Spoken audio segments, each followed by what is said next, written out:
2015 বিশ্বকাপের সেমিফাইনালে ভারত বাংলাদেশকে হারিয়ে জয় ছিনিয়ে নিল ধোনি বাহিনী। উমেশ, সামি, অশ্বিনদের দুরন্ত বোলিং। এদিন টসে জিতে ব্যাটিং নেন ধোনি। ভারতীয় ওপেনাররা শুরুটা ভালো করলেও শিখর ধাওয়ান ও বিরাট কোহলি পরপর আউট হয়ে যাওয়ায় কিছুটা বেকায়দায় পড়ে যায় ধোনি বাহিনী। বেশিক্ষণ উইকেটে টিকতে পারেননি রাহানেও। এরপরই হাল ধরেন রোহিত ও রায়না। রোহিতের দুরন্ত সেঞ্চুরি, রায়নার 65, রবীন্দ্র জাদেজার 23 রানের ক্যামিও ভারতের স্কোরবোর্ডকে 302 পর্যন্ত পৌঁছে দেয়। এই স্কোরকে আর ছুঁতে পারেননি মোর্তাজা অ্যান্ড কোম্পানি।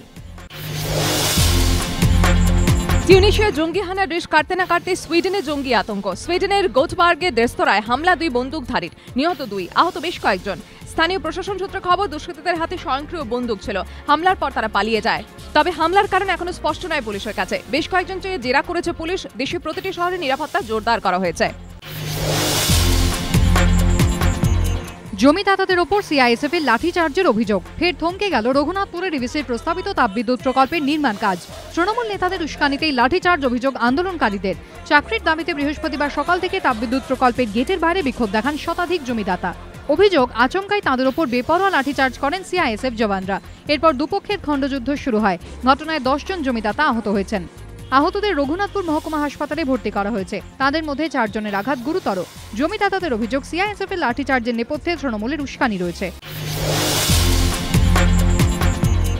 এনক্লোজার ভাঙা, পাশে পড়ে অ্যাসিডের বোতল, ভেতর থেকে উধাও 4টি কালো তক্ষক। ফের প্রশ্নের মুখে আলিপুর চিড়িয়াখানার নিরাপত্তা ব্যবস্থা। চিড়িয়াখানা কর্তৃপক্ষের দাবি, এনক্লোজারের মধ্যে মোট 11টি কালো তক্ষক ছিল।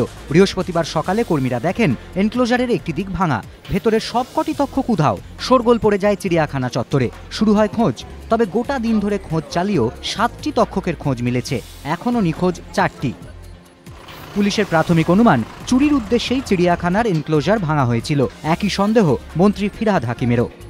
চিড়িয়াখানা কর্তৃপক্ষের দাবি, এক একটি সোনালী তক্ষকের বাজার মূল্য প্রায় 1 কোটি টাকা। কিন্তু যে এনক্লোজারটি ভাঙা হয়েছে, কর্তৃপক্ষের দাবি সেখানে কালো তক্ষক ছিল।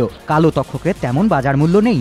তাহলে কেন এই ঘটনা? কর্তৃপক্ষের দাবি, না বুঝেই হয়তো এই চুরির চেষ্টা।